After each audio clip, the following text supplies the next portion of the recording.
Il était à la tête de l'UNSA du Puy-de-Dôme jusqu'à aujourd'hui. Jean-Pierre Desmaisons est notre invité ce soir. Bonsoir. Bonsoir. Avant de revenir sur votre départ de la tête de l'UNSA du Puy-de-Dôme, un mot sur cette actualité dans l'éducation nationale dont on vient de parler à l'instant, ces suppressions de postes annoncées pour l'an prochain. Peut-être l'une des questions qu'on peut se poser, c'est qu'on entend régulièrement les syndicats, et notamment le vôtre, protester, se plaindre, et finalement les suppressions de postes se poursuivent.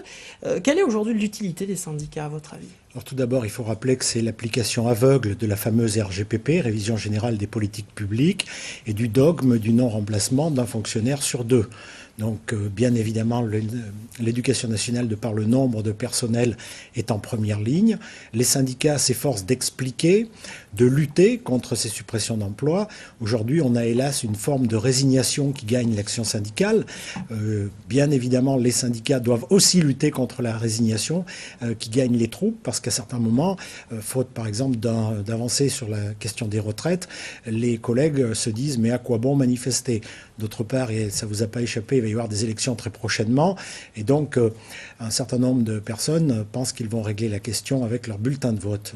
Bon, c'est leur problème de citoyen. Nous, en tant que syndicalistes, on doit aussi organiser l'action syndicale. On en revient à votre actualité à vous. Après 12 ans, passé à la tête de l'UNSA du Puy-de-Dôme, vous avez donc décidé de passer la main aujourd'hui. Dans quel état d'esprit vous êtes au moment de passer la main? Alors, si vous voulez, bon, d'abord, je suis, on va dire, riche de tout ce que ce syndicalisme m'a apporté, pas sur le plan pécunier, parce que parfois on parle un petit peu du financement des organisations syndicales. De ce côté-là, il faut tordre le cou un petit peu à ce qui peut circuler. Par contre, au niveau des relations humaines, je crois que ça apporte beaucoup. Le syndicalisme est aussi formateur. J'ai beaucoup appris, et j'ai beaucoup appris au contact des différentes catégories de salariés. Quel bilan vous tirez de ces années de combat militant? Est-ce qu'il y a des victoires et des défaites que vous retiendrez? Je placerai le travail sur deux plans. Tout d'abord, le plan du développement de l'UNSA.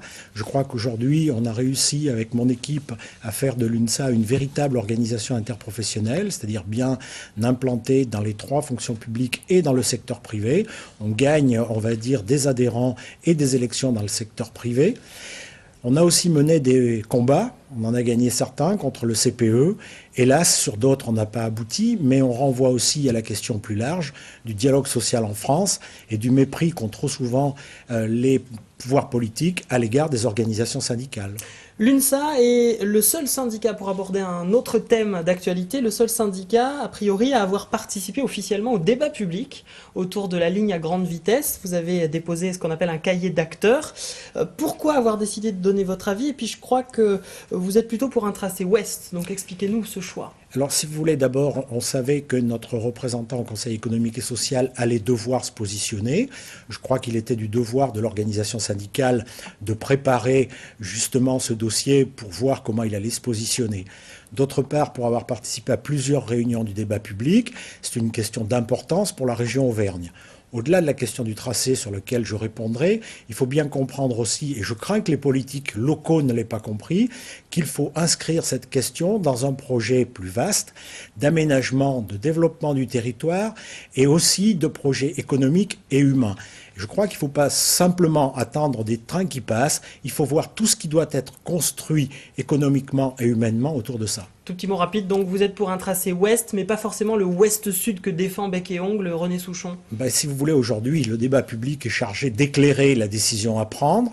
Nous, ce qu'on veut, c'est un tracé le plus irriguant pour l'Auvergne. Il faut bien comprendre qu'il y a nécessité de trouver des compromis, et donc c'est certainement pas en s'arc-boutant sur une position qu'on arrivera à trouver les compromis nécessaires. Nous, ce qui nous intéresse, c'est l'irrigation de l'Auvergne. Très bien, Jean-Pierre Desmaisons, merci d'être venu sur ce plateau. Je rappelle pour terminer que l'un des combats aussi de l'UNSA en cette rentrée, en ce début d'année 2012, c'est la TVA sociale contre laquelle vous êtes opposé, à laquelle vous êtes opposé, pardon.